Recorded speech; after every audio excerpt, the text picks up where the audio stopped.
Peggy 16. Sega.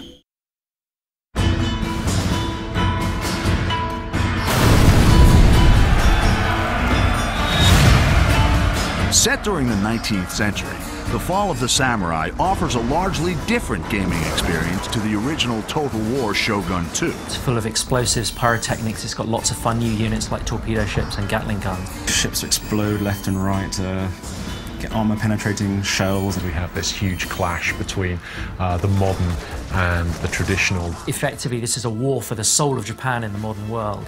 Torpedoes in the water, sir! In The Fall of the Samurai, the campaign map has been extended both further north to Hokkaido and to new island provinces in the south. Ultimately, at the end of the Boshin War, the shogunate forces were chased by the imperial forces into Hokkaido, forming the Izo Republic, which was kind of the last stand of the shogunate forces. The campaign map has been reimagined to reflect the new time period, with steam railways making their first appearance in a Total War game. Developing a rail network allows swift movement of troops and agents. You know, if you've got a Gatling gun factory, say, in one province at the end of the railway line, you know, within a turn you can get him right where he's needed at the front line. But be wary of enemies sabotaging or blockading your stations. My favourite agent, really, I think, is the foreign veteran agent. So that's kind of an American or British or French foreign veteran that you bring in to improve the recruitment of your troops, kind of drill your troops, train them more effectively. And they can also challenge other agents to single combat. Well, I will defend my honor.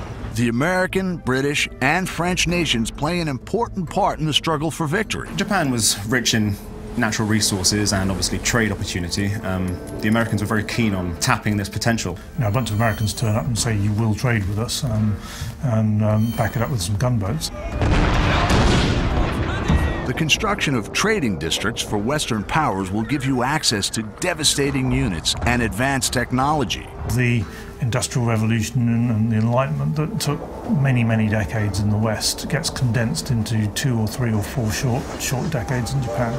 You know, in about 30 years, it's one of the most advanced industrial nations in the world.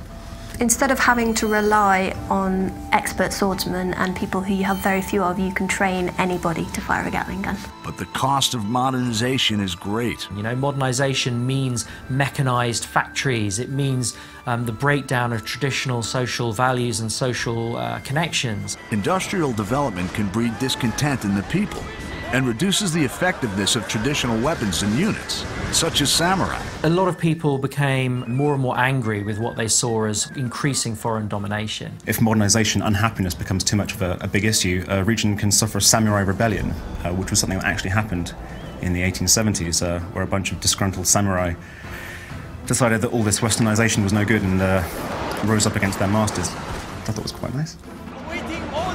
The dynamic clash between the old traditions and the new industrial world is at the heart of The Fall of the Samurai. Like all Total War games, there's no wrong path to victory. Make your own choices, build your legacy, triumph, and dominate Japan.